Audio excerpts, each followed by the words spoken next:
All right, it says I should be live here. Let's see.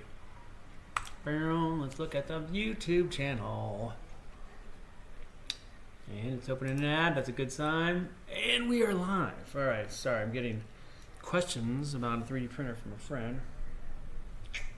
Going on.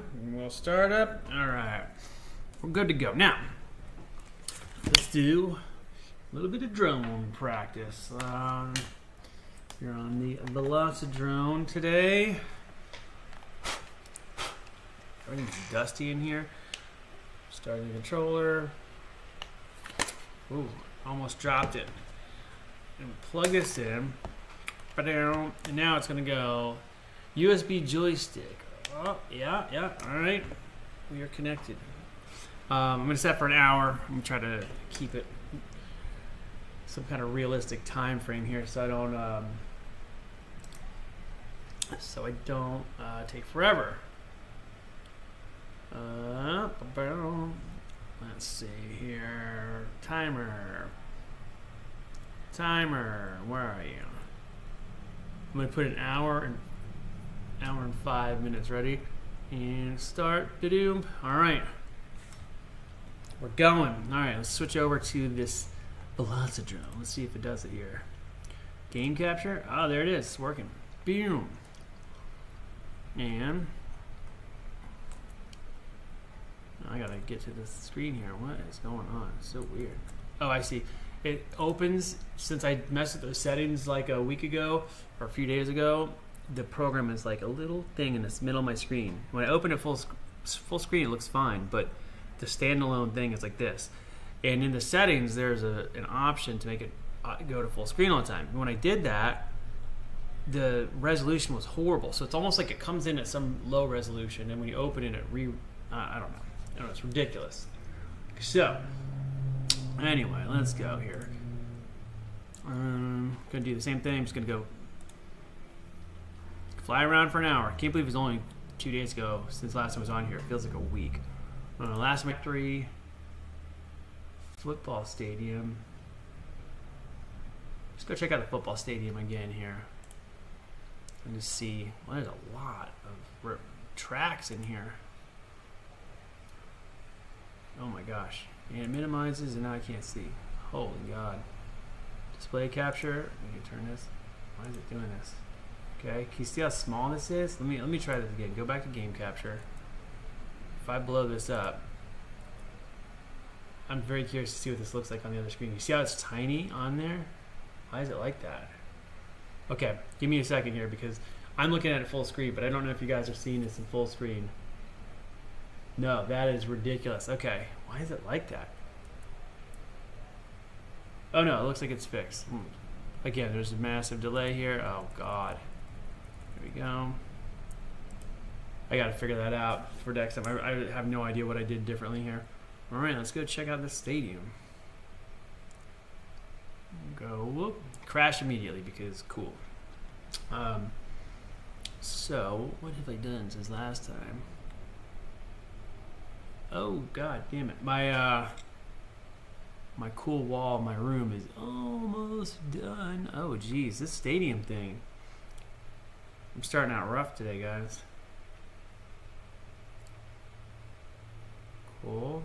Can I go through these doors? Nope, doors are closed. I don't know what I think about the stadium. Can we go outside of the like soccer pitch here, or do I have to? I guess you can go over. I like the basketball one more, where you can go out into like the lobby of the arena. That's pretty neat. But I like the obstacles on this one are pretty cool. Oh. I can't believe I just got through that. Usually I wipe out on those things. I mean, this is kind of fun as a course. They've got some good obstacles on this one, which are fun to do, but I kind of like that more natural setting, where not natural like nature, but you know, abandoned buildings and stuff. I feel like they seem more fun to me in that way. Tomorrow, I think I told you guys on Sunday I did the Saturn Awards with C3PO, and that was real fun. Minus the getting into the suit part, because that's not fun to put on, but it's fun to wear. When you see people's reactions, it's not that fun to put on. The process is not a good time. But I will be doing it again tomorrow at a friend's wedding, which is going to be interesting. And I tried to modify a pair of shorts that I have that I like, my custom sculpted shorts, but I have a fiberglass version that are a little too stiff, and I wanted to cut them a little more to give them just make them a little easier to wear. And I did some modifications to them today, but they're a little better, but not quite right. So I'm still going to wear the vacuform shorts tomorrow, which should be interesting. All right, this is okay. I'm gonna go back to the. I'm gonna go check out the other stadium here. I do feel like this one would be a good one once I start doing more of the racy kind of stuff. This one has like a pretty cool race course that has a lot of obstacles. All right, let's get out of this one. Let's see what happens here. Let's go to change track.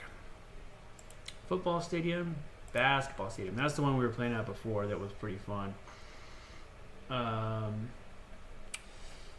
Let's see.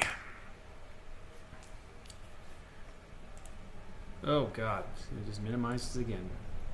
Is it going back? I don't even know. There we go. Does it minimize for you guys when I do this? Let me see.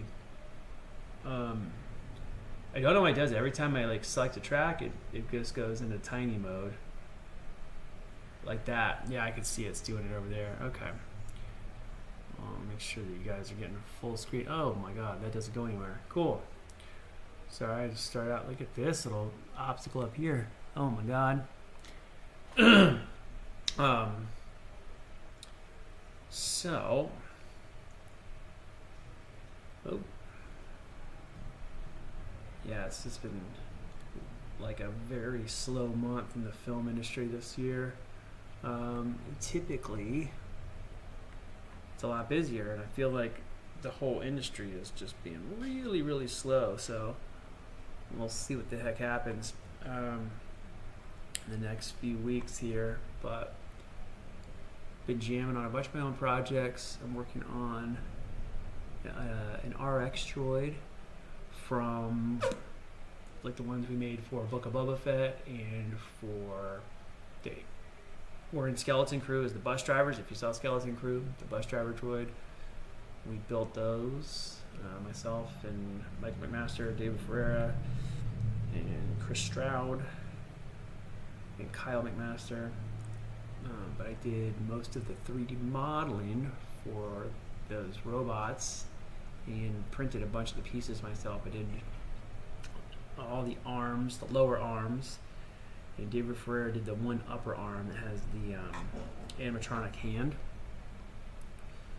But I'm printing my own right now and going through all the pieces, and the way it was designed is it's good, it works great, but I think it's just too many pieces. So I've been going through and re-engineering some of the parts so they work exactly the same, but it's a third less or 2/3 less parts to print and assemble, just to save time, just make it easier to look at inside. There's so many pieces that are like redundant or could be combined into a single piece for 3D printing that are not, and that is annoying. Look at this, flying around the stadium. Can you go through the hoops? Is there a net in there? Is the net gonna catch me? Yeah, I think I'm gonna wipe out if I try to fly the net. All right. Oh God. I don't know how I didn't just crash out just now.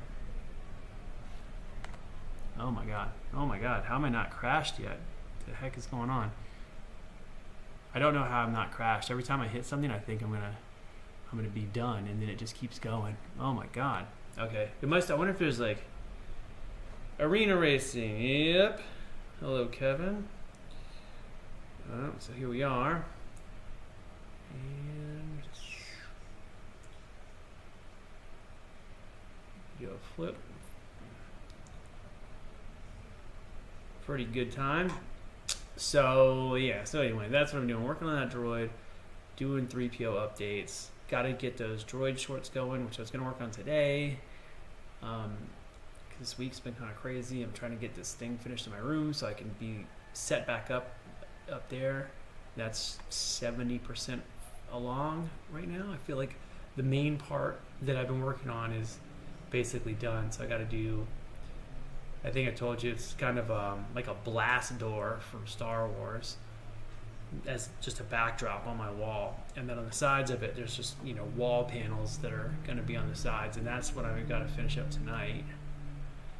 And then paint, and then I'll be done. I can put all my droids back in place and move all of this setup down here back up into my little studio room, which will be nice because it'll look cooler, for one, and I won't be hogging up the middle of the dining room, which is also good. And what the heck else did we do? Since Sunday, what did I do? Last time I was on here was Monday. Today's Wednesday, right?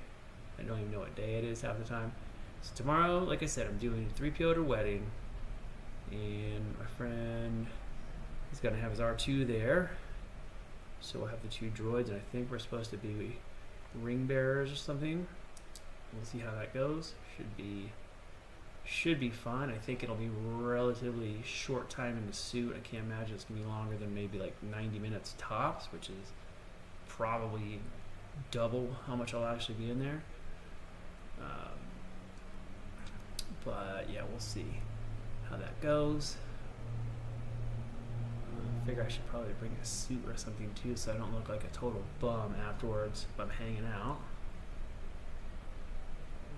No. All right, this arena's okay. I'm gonna go back to some place, an abandoned building or something fun. I feel like I'm on a swing. Like I go across the court and swing up on the other side, and then go back across. Can I get through the basket? No. Oh, I hit the floor really hard. All right, let's go. Other track. Change track. Basketball stadium. Bandos, fun city. Let's go to the city. I've only been there a couple times. I feel like it's not as exciting as I always want it to be every time I go. And there it goes. Minimizes down in the middle of my screen. All right. Here we go. Check out this city setting. I think I just got snot in my mouth. That was gross. All right, let's go up really high and see what's up here. Look at this. It looks like a loop-de-loop. All right, so I guess in this one you go in here and up. And up. Oh my god, that's kind of cool. That's kind of cool for a track. And the city just seems really big, so it doesn't. I mean, oh my god, look at this thing in the middle of the city. Is this always here? Oh, whoops. I don't think last time I flew around here there's just that big thing in the middle like that. Has that always been there? I don't think so. There's like this loopy thing on the roof. I feel like this is somebody's custom added thing on this track. Oh my god, how do I make it through this? Alright, let's just go look around. There's that loop. But there's like another big ramp thing. I mean, I made this pretty fun in this one. I don't think it was like this the last time. Last time I was here.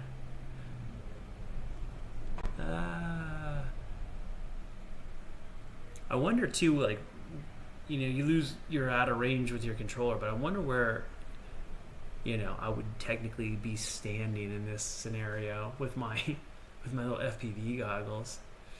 That was another thing. I went online today to look at FPV goggles, and I feel like, I've said this before, but I feel like the whole, FPV realm is changing as far as the goggle setup, especially since DJI just came out with their new like 04 goggle transmitter, which can fit on these little tiny drones, and it gets 4K video. The video looks really good. So I'm at this tipping point where if I buy something used, that's okay, but the brand newest top of line stuff is really expensive, and I don't want to destroy it immediately. So kind of just like went on Facebook Marketplace today and was looking at a bunch of different used goggles that were on there, and they're all like not quite cheap enough to justify. Like they're cheaper than if I bought them online, but not much. And I feel like a lot of them are pretty dated and, you know, probably have people's face oil all over them. And down we go. Through the hoops. Oh my god. Alright, I crashed right there on takeoff. I don't even know what I just did. Do you see that? I went to take off and it just gave me a wreck. Let's go back down to street level and see what we see. Whoa, oh my god. Alright. I mean, the city is pretty, with all this wild stuff added in, it's pretty neat. Oh, not good enough. And the mountains out in the background look like Nevada or something. Uh-oh. Please return to Las Vegas. Oh.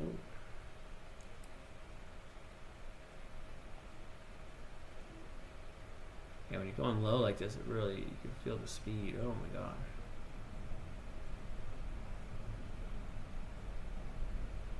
Pretty cool.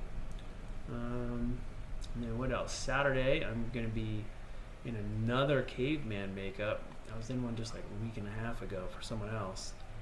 So looks like Saturday morning I'm doing that. Saturday evening I'm going to a show. And it's with Edie Patterson, who plays Judy Gemstone in Righteous Gemstones. And she's really, really funny. So that should be good. That should be a good time. And just falling. Look how far this is. Alright, I'm going to a different one. This one's okay. I feel like there's not enough. How do you transport your R2? Special cart? I don't have an R2. But if I did, I'd definitely have a cart for it. I have a bunch of R2 parts, but I don't have a full R2 yet. But all my friends that have them, they usually have a cart. They put them on, for the most part. Sometimes they just have a sled, like in their car. Actually, almost all my friends have some kind of cart that they can use if they need to. That's really makes it, you know, easy enough to deal with, I guess. But most of my friends will lower it from the car and then drive it into wherever they're going. But almost all of them do have a cart in if it has to go really far, like in a convention center where you park really far away and you have to like tow it like 2 blocks. They'll put it on a cart. It's like a little, you know, like a little buggy from like Harbor Freight or something. Let's see. Basketball stadium bando is pretty fun. Dynamic Polyworld. Let's go back down here again and see. River. I don't know. I'm gonna go back to Apocalypse or Band. Let's go to Bando. I haven't done that one. It's this one's fun, and I haven't done it a ton. But yeah. Custom cart is kind of the way to go. Usually, just like you start out with something that, you know, pre-existing, and then you add, you know, little stoppers and stuff, so that if you can either lay the droid down, or some of my friends stand it up on its feet, and they'll add a little ramp so you can just drive it. You can just drive it up onto the ramp. It depends, and what kind of car are you putting it into? That matters. I've got friends who literally have bought different cars just so they can transport their R2, which is kind of hilarious.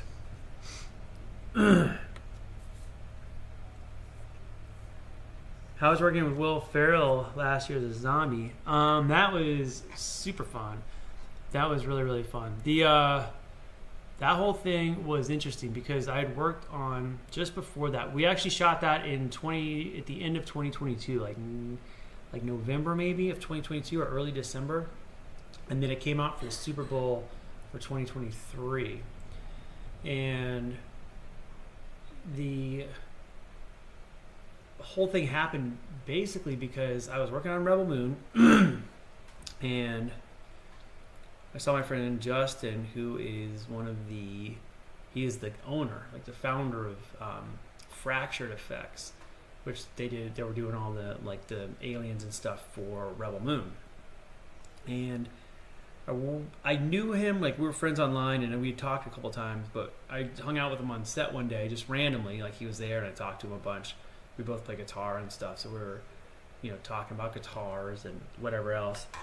And like 2 weeks later, he called me randomly. It was just like, hey, I'm submitting there's a commercial coming up and need some zombies. Would it be okay if I submit you? And I was like, yeah, absolutely. So he just put my name in a batch of people. And they wrote me and they wanted me to like send in on like an audition tape. So they had me, do different zombie walks and, do your best, zombie impression or whatever.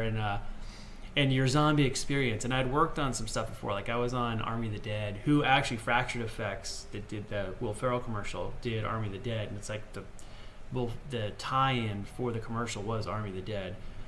And I was in Army of the Dead. I did a couple zombies in that, and then a couple other random things that were zombie-esque.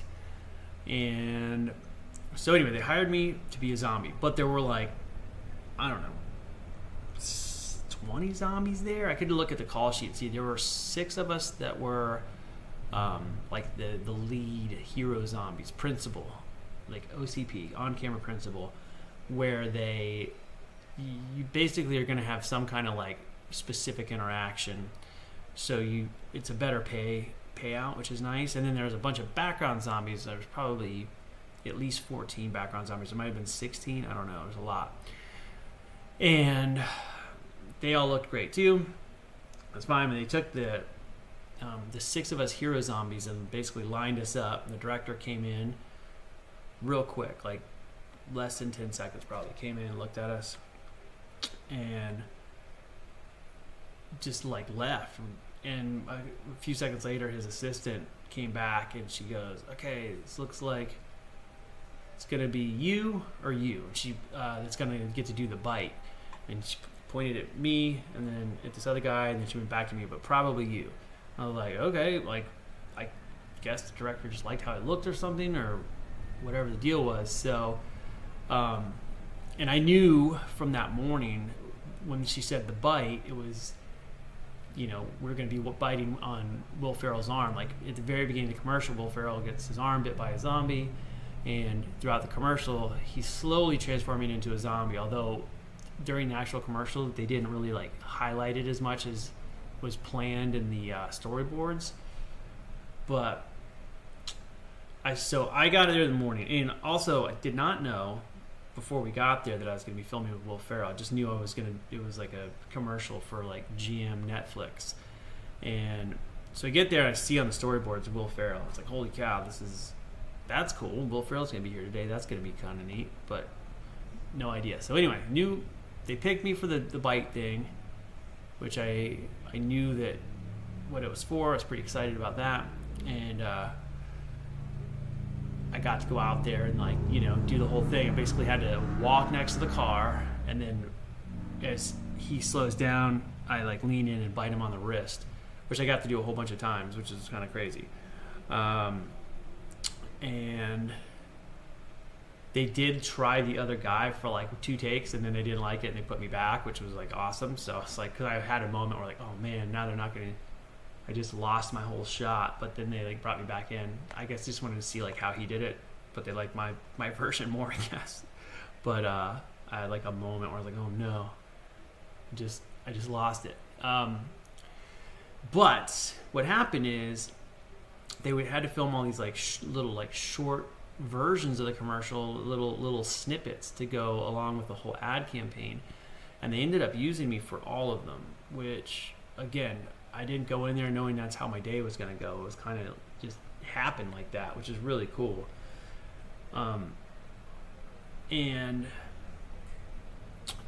the end, there's a scene where I'm in the truck with Will Ferrell, and that was supposed to be, if you've ever seen Army of the Dead, it was supposed to be one of the tigers from Army of the Dead. There's like the Siegfried and Roy zombie tiger, and that was going to be in the passenger seat.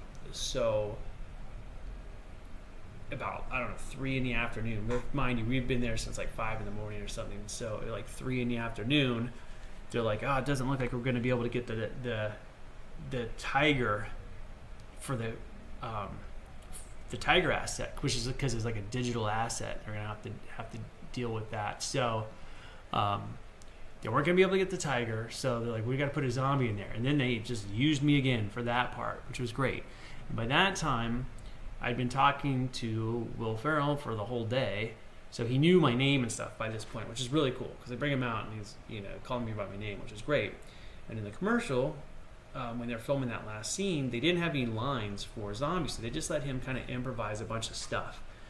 And we did like, I don't know, I want to say about 30 takes where he just said different things, and maybe 4 of them he actually said my name in the take, which was funny, and I was pretty stoked that he said it. I didn't think they were going to use one, but then when the ad came out in the Super Bowl, he says my name in the Super Bowl commercial, which is, I was like at the top of my stairs over there. I felt like I was going to fall down the stairs, like, oh my God, they used my name in the commercial, like my real name, which is freaking cool.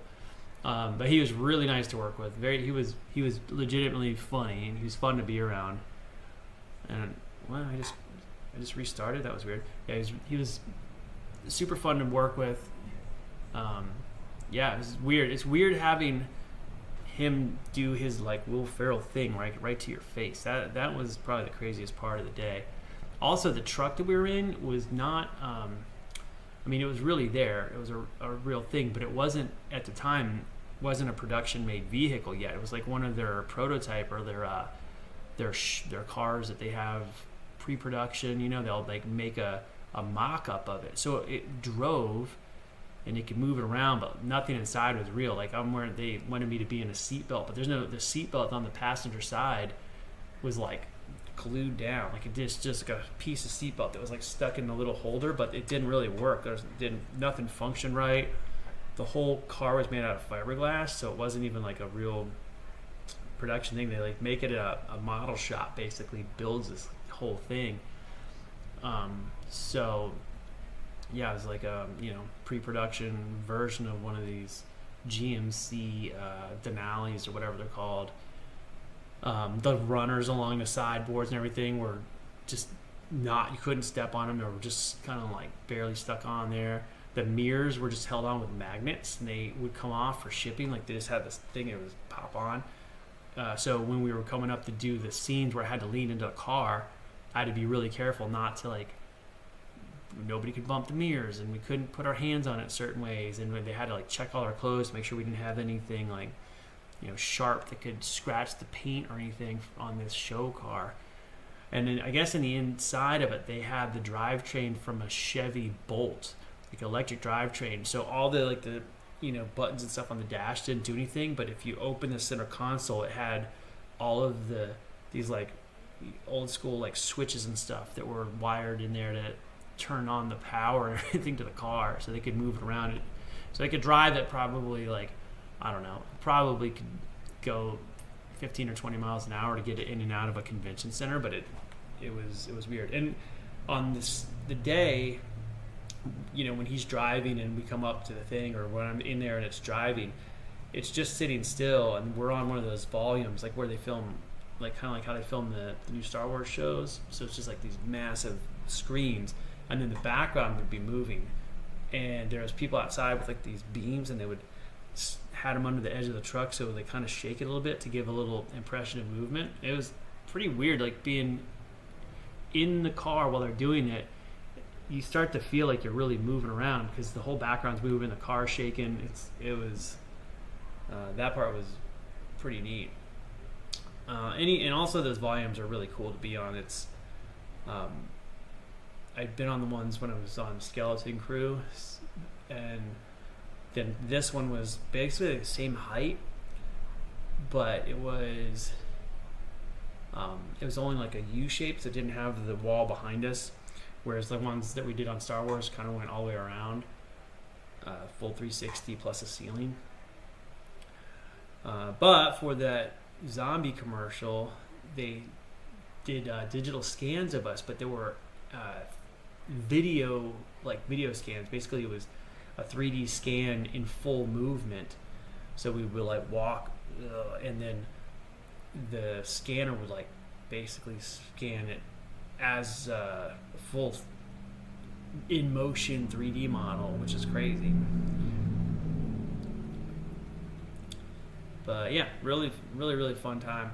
I enjoyed it a lot. And if I could work with Will Ferrell again, I would love to. Actually, it'd be funny because I always think if I ever met him again, he never saw me without that makeup. He just saw me looking creepy as hell, and we talked all day long in between stuff. We talked about all kinds of things. And when I see pictures of me from the set, I just look, this is awful. I have these crazy contacts in my eyes and my huge, disgusting teeth, which I really think the huge teeth are what kind of sold the director on me more than everybody else. Everybody else had they had fake teeth, but they were more, realistic and fitted, I guess. Like looked more like they could be real teeth, and mine just looked insane. They were so big and crazy. You see, I should look and see if I got a picture of that, like just what I looked like behind the scenes. It really, it is really wild. The reason I actually went with those big teeth is because if you ever seen any of those videos I've done with like the alien makeups and stuff, where I have these big goofy teeth that I put in, and I would carry them around with me. And one time I did a zombie thing for Andrew Bowser, who does a character called Onyx, and he did a movie called Onyx the Fortuitous. And when they were doing that, he did a Kickstarter campaign to raise the money for it, which he raised. It was pretty cool. And for the Kickstarter campaign, he had like this orc and a zombie, and I was a zombie. And after we shot the whole thing, we were going back to the car, and I had those silly teeth in my pocket. I put them in, and I was surprised at how, even though they're big and goofy looking, they actually made the zombie makeup look more zombie-ish. Because when they do, they make your face look like a zombie, they do like makeup to make your cheeks look a little like more bony and all this. But what happens is all that makeup's kind of like around here, around the eyes and cheekbones. But you can do more. Like I've had some where it's the full face and it's really like sculpted out. But when it's just like that upper part, the bottom of your face kind of looks a little normal. But when you put the big teeth in, it pushes your lips out and it makes everything in here look more sunk in and weird. And I think that because I knew that from that goofy time when I was messing around, when I got to get my teeth for this shoot, I actually opted for larger teeth than the ones that would have looked more like my own teeth. I got these really big, crazy teeth, and everybody's like, "Oh my God, your teeth," and that was like the response I got from everybody that morning before the director came in and looked at us. Everybody's like, "Oh my God, you look nuts," and I was like, "Okay, good," and it worked. So again, random luck. I didn't go in there knowing that was going to be my day at all. It was a pretty cool experience.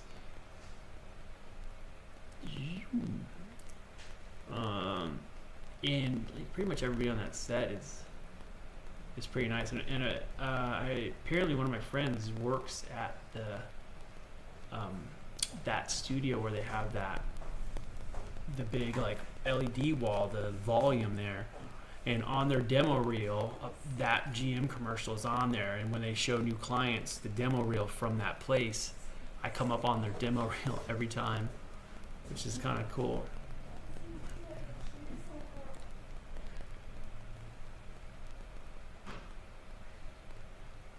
But yeah, it was good. It was a fun time. I would, if you could do it, I'd highly recommend it. It's quite awesome. I'm trying to think what else on that day was. I mean, the whole day was pretty fun. This guy, like I said, Fractured Effects made all the stuff, and they used the same prosthetics and teeth and lenses and stuff that were made for Army of the Dead, because again, Army of the Dead theme.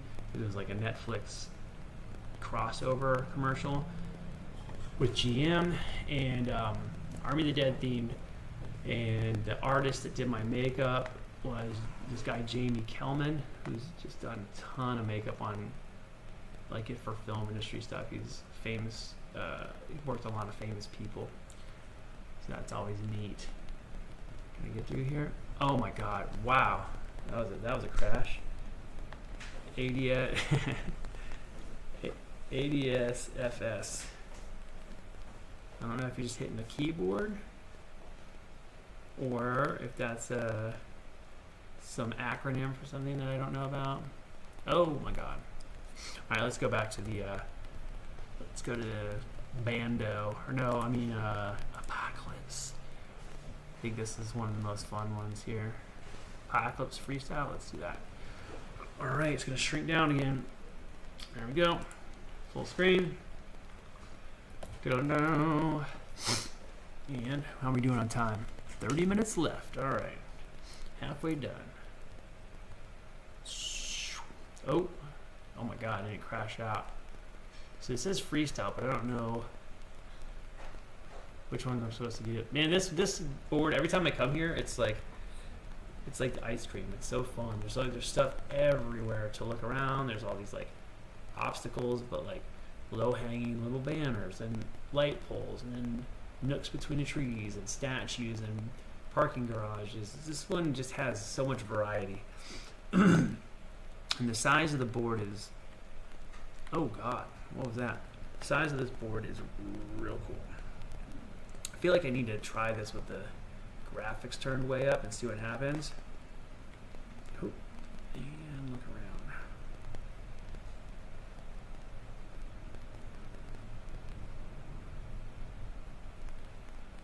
Zoom. Oh my God, getting a little ambitious here.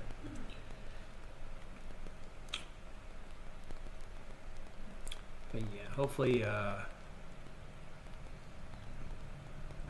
get a couple things here and I can justify doing a drone. Like I said, we're going to Japan in April, and I'll be playing shows with my band in April also. And then my brother's going to be out here in May. So there's just like already like a ton of stuff to get ready for, and I just want to make sure I don't like blow through all my fun money before everybody gets here. I don't know if any of you guys are going to Japan as well for Star Wars Celebration, but I will be there on Saturday. And then the rest of the days we're going to go explore. We might go to Kyoto and just have a fun time, see the temples and stuff. We went through Kyoto not last time I was in Japan, the first time I was in Japan. Now I've been twice. Now I've been to Japan twice. Look at my wife over there.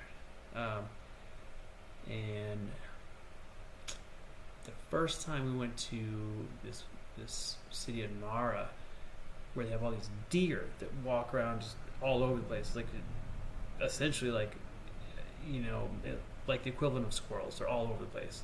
There's deer everywhere, and you can just walk up and pet them. They're just completely tame, which is wild. And when we went there, it's known for its deer, but we didn't know this. We literally went there because we met some guy at a backpacking store when we were just looking at backpacks, and we went in there and like, "Are you guys going on a trip or something?" And we're like, "Yeah, I'm going to Japan." And this was in 2013. And he goes, "Oh man, you got to go to Nara. It's awesome." That's all he said. And we said, "Okay." And we went to Nara off of the advice of some random guy. I wish I could thank him, but I don't know his name. And we got there and had no idea that these deer were everywhere. So we went all the way from the train to our hotel, walked, it's pretty far. I was carrying a bass guitar and all this crap with me, and stupid pole. And got to our hotel, checked in, put our stuff down, and like, okay, let's go find some food. And we went to leave the hotel, and we get outside, and there's this random deer. and it's the time of year when their antlers shed, and they kind of like rub off that velvety stuff that's all over their antlers. And there's a deer over there on the tree, like rubbing its antlers really hard against the tree. And I'm like, oh my god, look at that deer! And we cross the street real quiet, and taking some pictures of it. And then I look over, and there's like 2 more deer, like just up the way. Maybe like some babies or something. I was like, oh my god, there's more up there. And we're trying to be careful not to startle this thing. And then this random lady comes walking through on the other side of the road, close to the deer. She just walks right past him like it's nothing. Just like she didn't even see him. I'm like, oh my god, that lady just didn't even see these deer. So we're excited, and we left. Started walking around town. Found the map to like kind of like the center of town, so we could find some food. As we walked over there, we passed this park, and there were deer everywhere, like tons and tons of them. I'm like, oh my god, there's more. And I wanted to see how close I could get. Again, at this point, I hadn't seen anybody interact with them, so I didn't know that they were just completely docile. And I go up like right by one and take a picture by it. And then like another 30 minutes later, you've seen so many at this point. You get to like one of the temples, and all the tourists are like just petting them. They're all over the place, and people are touching them and taking pictures, and it was amazing. And the temples there, like there's so many temples in Nara that are beautiful. The whole area is beautiful, but then the deer just like cap it off. It's very cool. I have to watch Japan online, trying to save money this year, but would love to hit up Toy Store. Is that Akihabara? Is that an area over there? I mean, it's like the whole area. Japan is just so many cool. Like they love toys and weird little like. They love toys. The whole culture is kind of seems like, everybody does. There's like a lot of stores there, and like cutesy kind of little characters. You see them all over TV, and I'm talking like normal, like the news and stuff. They'll have like a little goofy character in the corner, or like a sun with a little face on it, a little cloud, like cutesy little things, little cat stuff. It's everywhere. It's crazy in a fun way, but it's it's interesting. And they have like the go-kart tours of Tokyo you can take, and people will like dress up in these crazy animal costumes, and it is cool. I was just there in December for a few days, and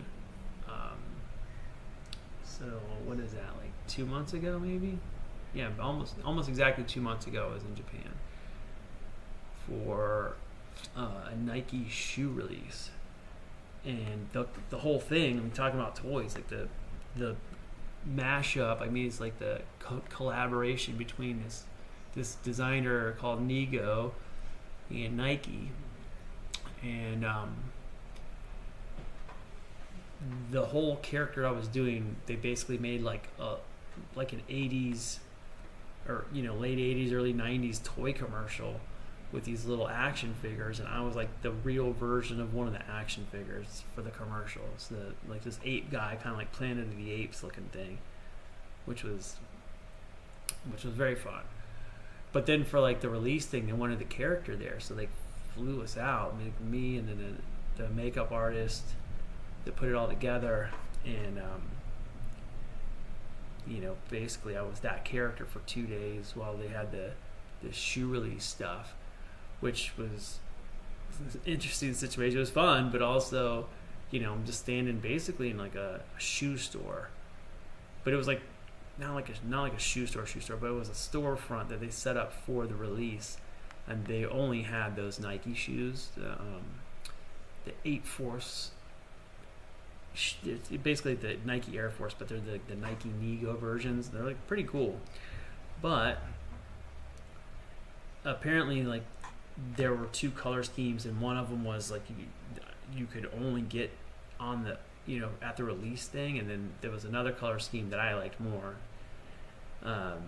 that was more available, but all these people that came to the thing to pick up the shoes, they had to be in almost like a lottery just to be able to come get the shoes. So they were bringing these batches of people in every like 15 minutes. They bring in a new batch of people. And in Japan, everybody is very polite, and nobody would just assume that they can take a picture with you, even though I was like dressed up like a, like a monkey or, some kind of ape man. They don't want to just assume they can take a picture. So they're like walking around doing everything but looking at you, basically. And then once they realize they can take a picture, or one person does, then everybody will come take a photo. But because the people are coming in these 15-minute groups, what would happen is the first group would figure out they could take a picture, and they'd all take their pictures, and it was great. And then all those people would leave. The whole place would be empty again, except for like the employees and me. And then they would bring in the next group. It'd all start over all day. Whereas, oh my God, I almost made it through that bus. Been trying to do that so many times. Whereas if they just let the flow come in, like if the next group started to come in right before the last group was out, they would see the last group taking their photos, and nobody would have to like wonder and sit in there and try to figure it out. They could just, come in and do their photos or whatever. So that was it.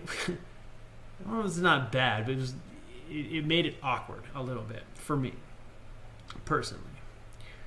But again, wasn't bad. I don't speak very much Japanese. I've been doing like Duolingo, and then I did Pimsleur back in 2013 when I went the first time. So I know a few sayings and stuff, enough to make them go, oh, and then I don't know how to like respond to anything else. So I'm hoping by April when we go, I'll have a little bit more lingo under my belt, because I've been practicing, but still not really enough to have like a conversation yet. I can ask for some things now, some food items and so forth, but ask for where the hotel is and airports and that kind of thing, but not enough to really have a conversation. And when this thing is, as soon as you say a thing to somebody and they think you know how to speak the language, they start just talking to you like, sorry, don't know what you're saying at all, trying my best. But Japan's really cool. I'm excited to go back again so soon. And the thing in December came up pretty last minute, so that was not planned. But I had been practicing my Duolingo for when we go in April, so that was good. I got to like get a little bearing on like how much do I really know, because when you're doing the lessons, you start to feel pretty comfortable. Like, oh, I can say this and I can say that, and I understand what this means, and I can read this amount of things. And you get there and you realize, oh my God, I have to learn a lot more. I don't know what I'm doing at all. How fast can I do this? Can I make that? Oh, wow. Nope. That was a bad brick. Oh, they have those in-ear translators now, like AirPods. I saw some on Temu. Yeah, see, those are freaking cool. But I just want to learn how to do it, Like, I would love to just be able to talk. The translators are getting really, really good, though. And even on the phone, they have it where you could have your phone translate it for you and then, translate it back for the person pretty quick. But a lot of people there have, a decent amount of people speak English. It's not as much as like if you go to Europe. And even Europe was kind of crazy, because the first time I went to Europe was in like 1997. And, in Italy, for example, nobody spoke English. It was like not a person, man. I could not find a person to speak English anywhere. And then last time we were there was in probably 2012, and so many people spoke English. It was just like much more common, just in that like 15 years or whatever that is. A lot more people had learned the language, and it was a lot easier as an American to go there, and you didn't have to try as hard. But in Japan, it's kind of like in the middle. Like, there's a decent amount of people that know it, but there's also quite a few people that don't. So if you can say a couple things, just like basics, just so that people know you're trying and you're not like a total like, I don't know, these rude Americans come there and just expect people to just do whatever. Yeah, they do. They always appreciate it when they try to speak the language. And that's the thing is if I can do enough, say a couple things or say, you know, the basics, like how do I get here, or where's my hotel, or where's the convenience store, or, you know, the like basics. I feel like on top of just being a little easier to get around, they appreciate it. When I was there in December, one of the guys that was worked for Nike that was there is from New Zealand. Two of the guys were from New Zealand, actually. One guy was like of Japanese descent, so he looked Japanese, but he's from New Zealand, and his English was like sounded very Americanized. He didn't have the New Zealand accent, and the other guy had that heavy like Kiwi accent. And I thought he was just there as part of Nike, but we go to get in one of the shuttles to go from like the place where we had done like the shoe thing. We were going to go film some kind of like behind the scenes video down in Shinjuku, in the Shinjuku district.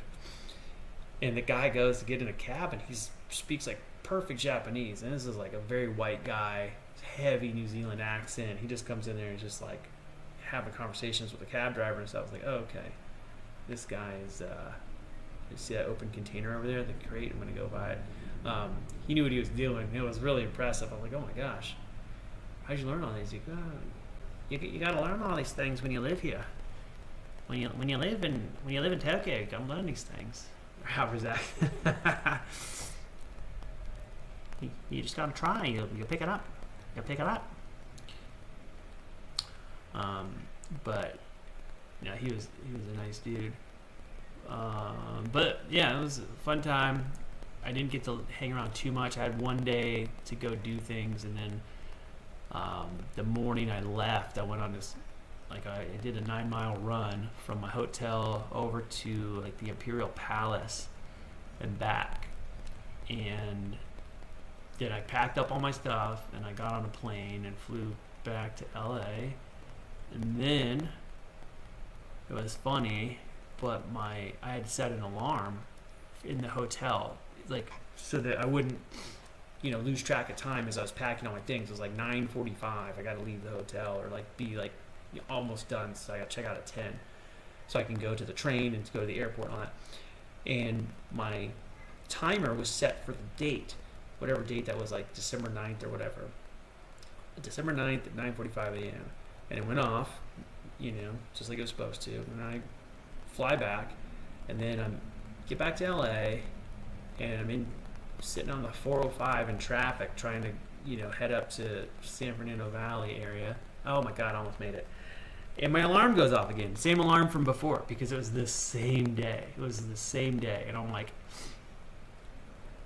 it was like, I don't even know how many hours that day was, like 36 hours or 40 hours or something crazy, that I was in that same day, which is real fun.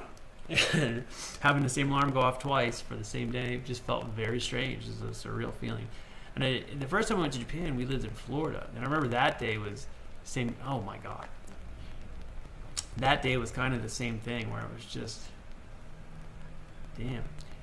It's just super, super long. And on the way over, it was, we went into the next day, but I never had nighttime. Like I went from the afternoon in LA to the next afternoon in Japan, but I never saw a night in between.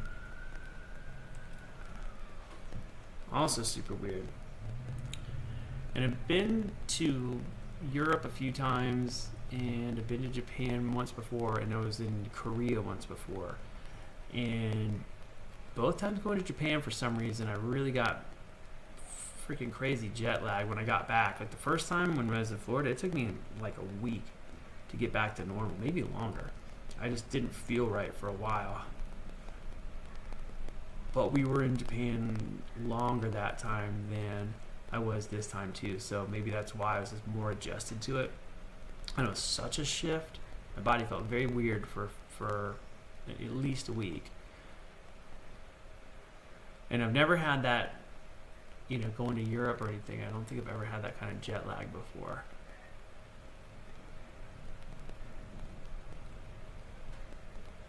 All funny. I haven't put the headphones on, and typically when I'm doing these little practice things, I have my headphones. I can hear what the drone is doing. And this time and last time I didn't use them, and it feels weirdly like detached, but maybe in a good way. If that makes any sense. What is today? Today's Wednesday, right?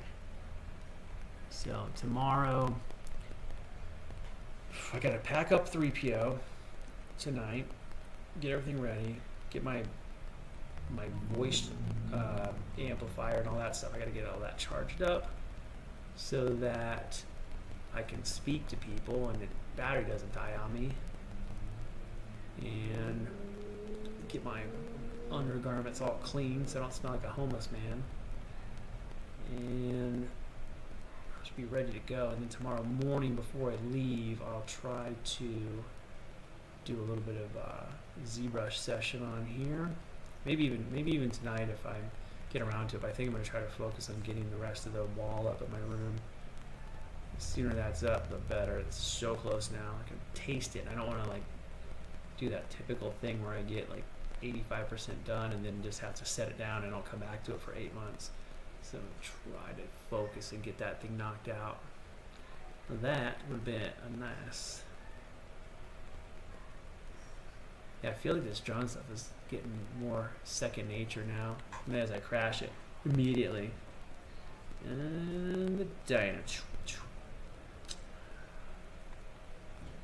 I'm trying to think what else. Like in Japan, I think we're gonna do this like touristy thing where they do the go-karts through Tokyo, which is wild because it's literally like it looks like a go-kart gang. When I saw them last time I was there, there's like a group of 10 people on little tiny go-karts just ripping through the city streets, and I was like, is that safe? Probably not, but it looks awesome. And then when I was there too, I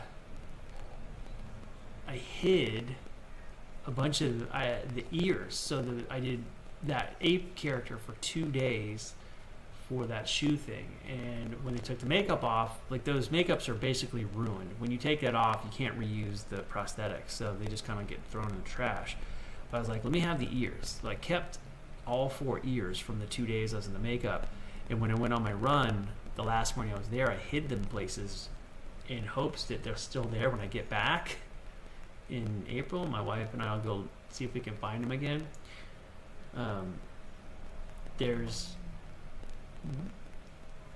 ended up hiding 3 of them because one of them I lost during my run, and I found him. I took a GoPro, like a Insta360 video when I went to this little temple, and when I went to that temple, when I went to take the camera out, I put the when I put the camera away, I put the ear in my pocket for a second. I was holding it in my hand, and I could see in the video I took from the 360 camera that I have the ear in my hand. And right after that, I put it in my pocket, and I put the camera away, and I started to run. And then maybe like 5 blocks from there, I went to take the ear out because I found a good spot to hide it, and it was gone. So I think I know where I lost it. This random like construction worker guy that was in the road that was like started yelling to me, and I bet now, I didn't look back because I thought maybe I was going to get in trouble for something because I like ran through their construction zone, or I don't know. But I'm betting now that he was trying to tell me that I dropped that ear on the ground. I don't know for sure, but in my brain it makes sense that that would be the time for him to do that. Oh shit. Go-karts would be cool. I've seen the adult big wheels that look fun too. See, those look awesome. And those are like, they use those on those big downhills, right? Like they go down the mountains with those things. I mean, I've seen videos of them doing that. It looks really, really fun.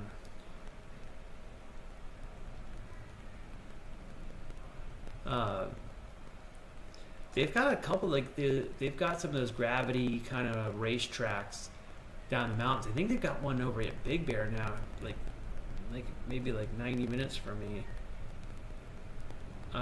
where it's just like almost like a toboggan track that it has just a brake. You can go down the mountain, and all you have is a brake to like slow you down. Hope you don't fly out of the thing, you know. Those look really fun. But I'll see people that are really, kind of timid to go down it, and then they are too heavy on the brakes, and people crash into them. That seems like a good way to get your back hurt. So I hope I'm not the slow guy if I ever do one of those. I just saw another one recently too, where it's like a big, same kind of track, like a big gravity track, where you just go in and you just zip down this thing, and there were like 5 or 6 people at a time going down this. It looked really awesome, but I was like, it looked real, but man, some of these AI videos now are getting really freaking good. I've seen people make some where, I was telling my mom the other day, like the ones that, she's like, well, I can tell the AI, and I'm like, the ones you can tell, you can tell, but the ones you can't tell, can't tell. And there have been some that I've seen where I've seen the people make the videos. They're on YouTube. There's people like, they talk about the software they're using, and they go through the whole steps to making these videos. And some of the ones that they've made, I know what to look for. I did visual effects stuff, and I've worked in this industry for a long time, and it's like, I can't tell some of these things. They look so convincing. So now I just assume everything is just fake. And if it's new and it's too cool, I'm like, it's probably AI. Even if it looks totally real, I just gonna guess it's probably not, just so that I don't get my feelings hurt later.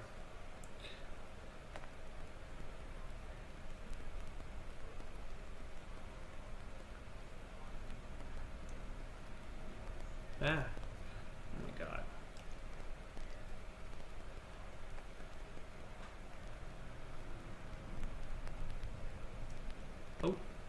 Oh dang. I was doing all right there for a second. Ooh. And then I think we're doing a bike tour as well. And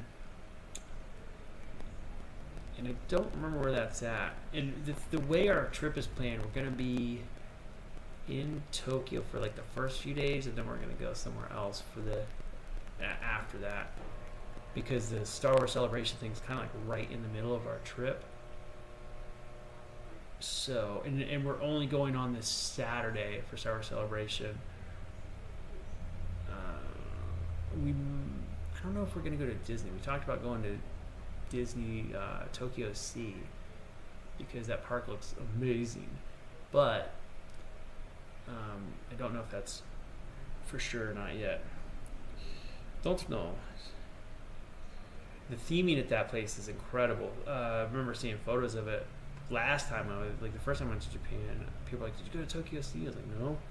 And I went and looked it up, and man, the way they did it looks so good. And I feel like the way they did Galaxy's Edge now is kind of like same kind of quality level, but at the time in 2013 when I was there, the Disney parks did not look nearly as awesome here as they do as that Tokyo Sea, Disney Sea, or whatever it is.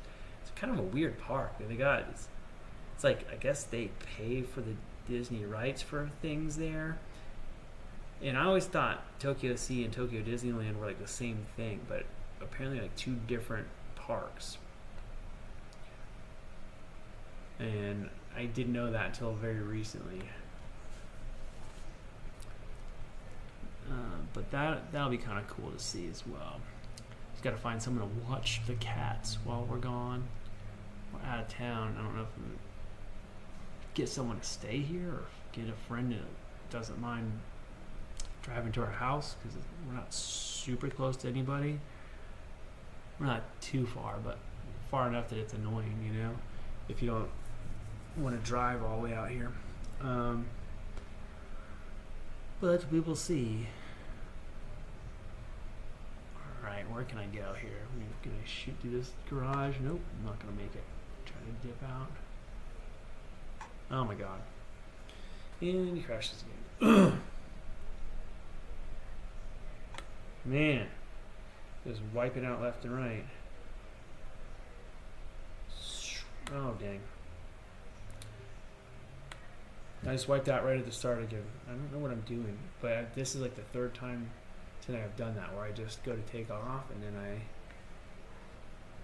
wipe out, do a little barrel roll. Let's see if I can do, we go back to that power line, see if I can do a barrel roll over the power line. If I go down and then up. Nope, that's not what I wanted to do. Oh my God. And upside down in the dirt. Oh my god. Okay. Yeah, I can tell it's getting close to the time. How much time do I have left here on my thing? Did it go off? I missed it? Oh my god, it's very close. 1 minute left. I can tell. Right when it's getting close to that hour mark, I start getting extra sloppy. See? Oh my god. Zoom.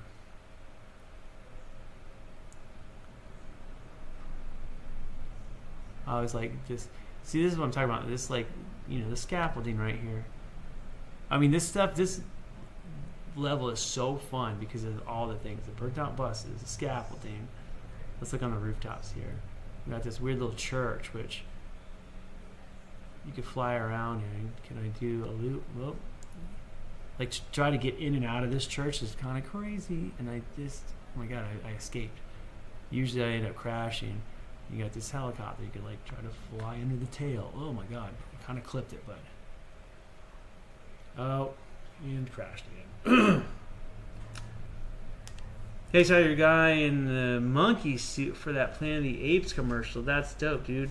Planet of the Apes is my favorite series. Hope you got to keep some of this stuff. I was kind of, that was the thing I was just talking about. I did the monkey, and I, oh, there goes my alarm. Hold on a second. I got to keep the ears, but I went and hid them in Tokyo.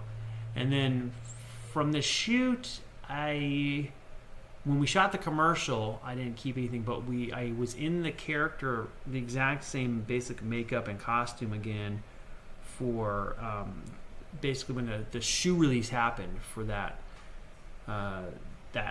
you know, the Nike Nego cross up when the shoe came out, and it came out in Tokyo, and then I did that character for 2 days in Tokyo for the same thing, same character, same makeup, you know. And again, I kept the ears, but I hid them around Tokyo so that when I go back in April, we can try to find them if they're still there, just to see if nobody else found them first. I hid one. There's one in particular I think is in a particularly good spot. It's one of those ones where you'd have to be in just the right place to see it, but it's kind of visible, but also kind of out of the way. And I feel like those are my favorite kind of spots to hide things where, you know, if you just walk up at the right angle, you would spot it. But it is in such a weird spot that I don't think anybody's going to walk up at that angle. But, you know, it's going to be, you know, 4.5 to 5 months between hiding it and coming back for it. So we will see. Oh my god. All right. Now, technically, my timer's up, so I'm going to freaking log this thing out of here pretty soon. As far as Planet of the Apes stuff, a friend of mine is good friends with a guy that has a massive Planet of the Apes collection. That's like a really freaking cool stuff.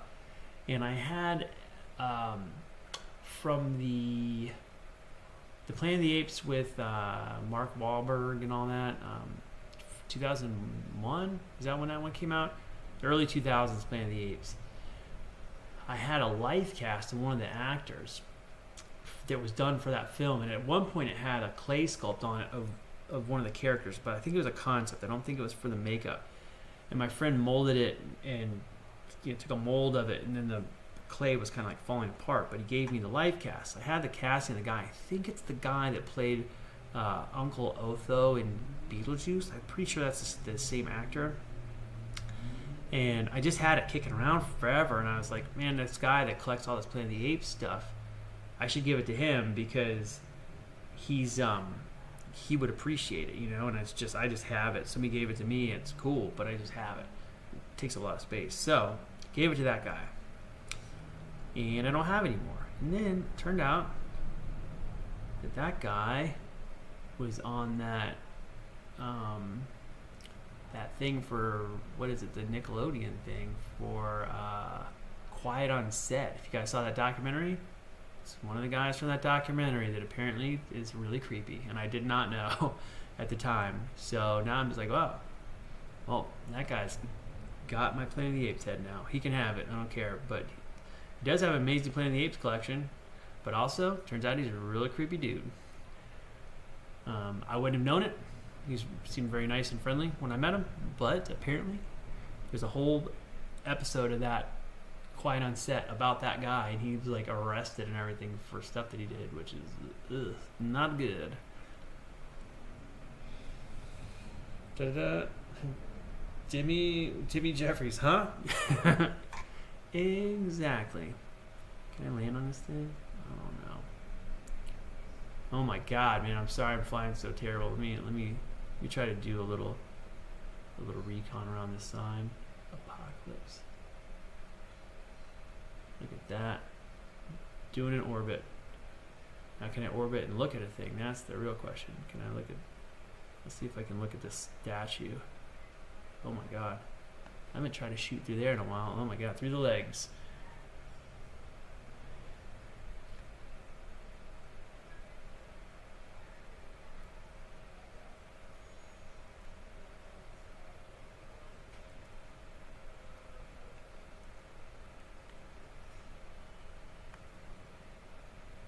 I like these buildings. Like the Space Needham's kind of fun to kind of zip around here. Oh, even though I'm bumping in all the walls. My next 3 projects is going to be a bust of either Zara Cornelius. Also, that's crazy. He had that guy at his house. He had the big statue of the lawgiver. You know, the real one from the movies. It was crazy. He had a bunch of like screen used movie stuff from the original Planet of the Apes stuff. Like a bunch. It was really neat. He had a lot of cool props, real movie props. He had the original fin, the dorsal fin from Jaws, like the real one. He had the mold for the Jaws teeth from the first Jaws movie. He had the big rubber mold to make all the teeth for the jaw. He had, what else did he have? He had something else from the film. Maybe like the scuba tank or something like that they shoot at the end. He had, and like all real movie props. And if you look on my page, on my YouTube, there is a video where I got blown up. I was in an alien makeup, and we were in this like pod thing, and it blew up, and I got burned while we were filming this thing. And it's on video, and I got it, and that was at his house. That pod is from Teen Wolf. And it was like, yeah, so anyway. You never know. You never know. You never know. So that was a very interesting situation. But yeah, cool movie props.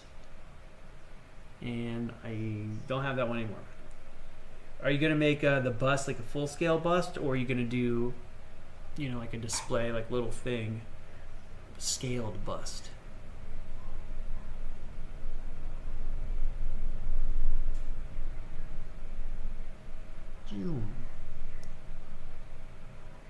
Alright, look at this.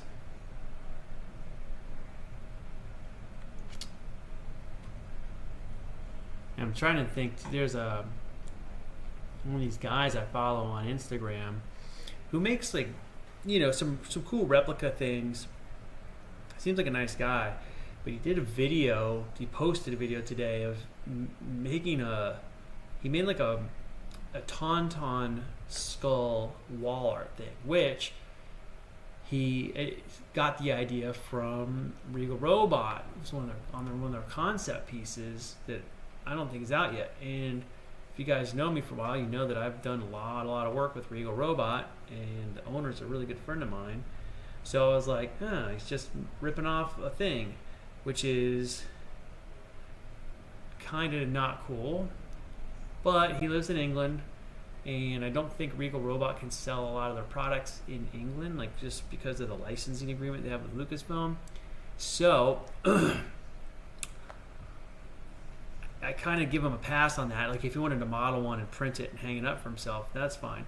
But he decided to mold it like he was going to make his own version. And I was like, that's kind of crappy. But then he started to make the mold. And I was like, I don't know what he was doing. I don't know what he was doing. It was crazy. Like he didn't take 20 minutes to look online for a tutorial on how to make a mold. Like what he did was just making no sense to me. He just poured the silicone over the whole thing, just poured it on. This thing is like a complex shape with like undercuts and like the back surface is also detailed and the front surface is detailed. And he just poured the silicone over it with no clay up, nothing. And I was like, okay, this is interesting. I could see maybe doing a build up and then cutting with the silicone and doing that, which is not the good way to do it, but it could potentially work. Didn't even do that. And he takes the fiberglass mat, he just like a huge chunk of it, lays it right on the top, and then pours the fiberglass resin right onto the mat, and just starts tapping it down. It's just all folding terribly, and then he shows it after it's all cured, and then he can't get the original part out, and it's just, I'm like, what is this? I felt like he was trolling the internet or something. It was so bad. And so I literally had to get up and pace around because I was so angry. I wasn't angry, is not the right word. I was like frustrated, disturbed. I'm like, what? Why is he doing this? And I might pull the video up in a little bit and then do a feed where I critique this thing, because I don't want to, the guy seems nice, so I don't want to be a jerk or anything, but I got to go over all the things that he's not doing right, because it's so far away from I see people that kind of have an idea and they don't do the best job, but it's like they got the idea. They're gonna they're on the right path. They'll figure it out. This one's gonna be maybe a dud, but they'll have it if they keep it up. This guy was so far away from understanding what he had to do to make the mold that I was shocked. And then the parts that he's making, like I said, he's making these replica props, and they look decent. So I was like, okay, how does he know how to do this, but he doesn't know this part? This is crazy. And then I went back through his videos to see if he had posted anything else, and he had another mold that he was doing for some other stuff. And it was almost, I don't even know. He basically just poured a layer of silicone made like a little wall out of clay and poured silicone in there like this deep and stuck the parts in the silicone, just half. And then I guess he poured the other half on top of it and made a mold that way. It just did not make any sense to me. Did not make any sense. So, it's one of those things where I feel like if you have purchased that much money in materials, you would at least want to know a little bit about how the mold making process works. But again, those other parts that he made, those little statues, the molds, the castings look fine, but the way the mold is made is just not something that you would get away with at a shop around here, for production. Even if it was a waste mold, where sometimes you have to mold a thing once just so that you can make a casting to clean up, and you'll make a cheap quick mold, and even then you wouldn't make it like that. It's just not a very good. Not telling enough to do it physically. I'm just gonna do the hair and sculpt it in Blender. See, that's awesome, man. That's I feel like if you can sculpt in Blender, you could probably make a real one, because I feel like the same part of your brain has to work. If you're gonna sculpt in clay, the same part of your brain is working that would sculpt it in digitally too. Are you using the sculpting in Blender, or are you gonna just model it like old school video game character, just straight poly modeling? The Blender sculpting tools are getting really good. They're not quite ZBrush yet, but they're very close. I've seen some people make some really, really good sculpts in Blender over the last year or two. I'm still using ZBrush, but I haven't updated since Maxon stopped honoring the perpetual license that Pixelogic used to have. And once Pixelogic was bought out, Maxon, I think they did two more releases using the updates. Pixelogic used to let you update forever. If you own the program, you would get free updates for the life of the program. And Maxon honored it for a little bit, and then they just stopped. And it's very, very, very annoying. So I think in order to get that again, I either have to they want you to do a subscription-based thing, which I hate, because if you go to use it, you get a new credit card and you forget to update it. Now you go to get on your computer and you got to make something real quick, and now you got to go deal with a bunch of nonsense. When if you just own the program, you don't have to deal with that. So I feel like that's super annoying.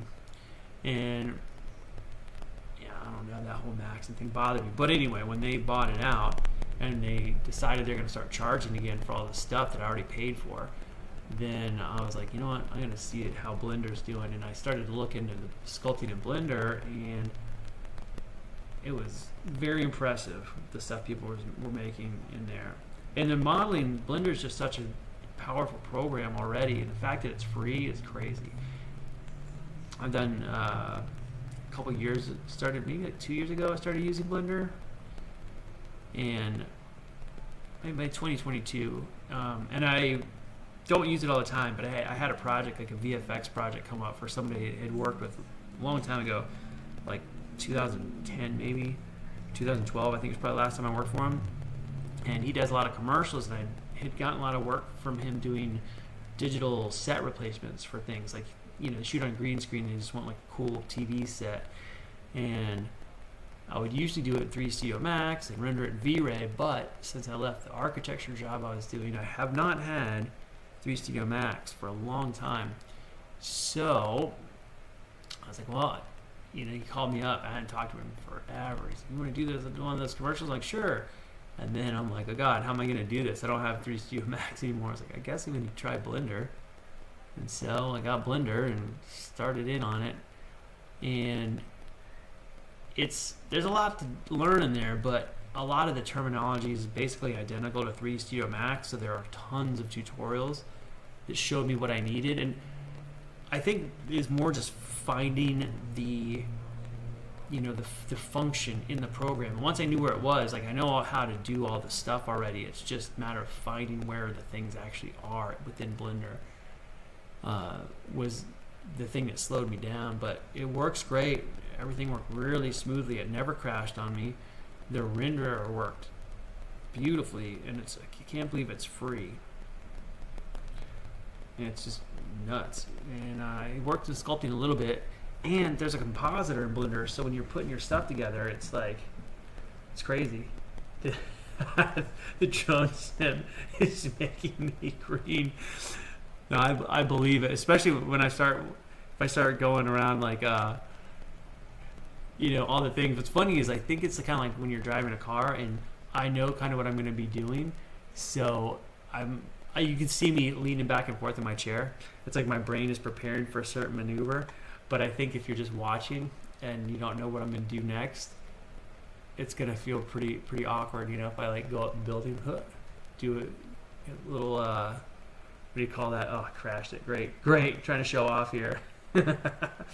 My idea is doing the base mesh like classic and then sculpt the monkey part on top. See, that's basically how, oh my God, look how high up I am. I looked away for a second. Like next to commercial airliners here. That's kind of how it used to be for ZBrush too. We would make the base model, the basic shapes, and I would do it 3 Studio Max or Maya, and then bring it into ZBrush and sculpt on it. It was like it was fine, and at the time it's still pretty amazing to be able to do that. But what would happen is, you know, if you didn't have enough geometry on a finger and you needed to get some detail, suddenly you gotta bring the model back into your program, Maya or 3 Studio Max or wherever, add a couple loops in there, and then export the model back out and bring it back into ZBrush, have your base model, you know, in there, and you use the Z project your new model onto the previous model, but now with like a little bit better geometry. This is like a whole freaking thing. It was such a pain.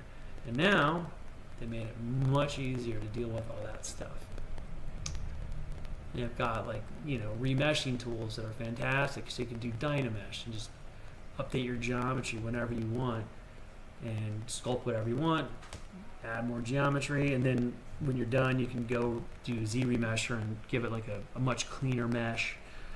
And the Z modeler, that wasn't in there when I was starting. Like the Z modeler tool alone, it gives you like that poly modeling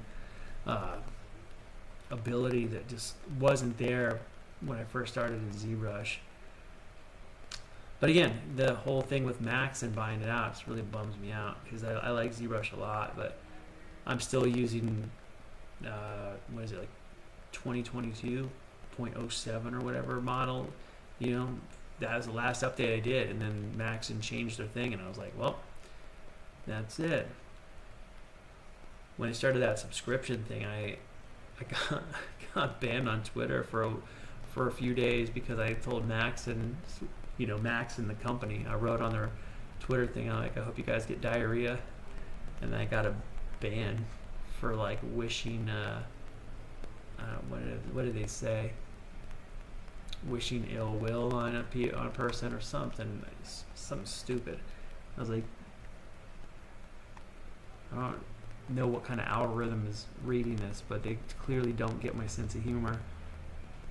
Oh my god. Whoop. All right, flip off the roof and die. Night, bro. Have to get up at 3 a.m. Love your channel. Thank you very much, man.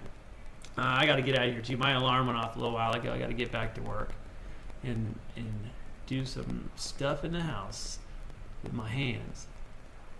But this is always fun to do. It's hard to. It's almost like when I crash, I'm like, oh, I got to do it right next time. But I really just need to crash out and then call it a night for the online. Again, if I can hit a stopping point in my room, I might come back on much later and do some ZBrush on here, but I don't know if that'll be tonight or tomorrow. I've been trying to alternate days here for my live streams. Oh my god. Jeez, man, every time I bounce off stuff, you guys are talking about, you know, feeling icky. If I bounce the drone off something and it doesn't crash out, it feels very weird in my brain. It's hard to get oriented again, you know. Oh my god, like that. All right, that's it. I'm calling it. That is it. Let me switch over. All right, kids. Thanks for stopping by. I'll be back in 2 days with some more drone stuff.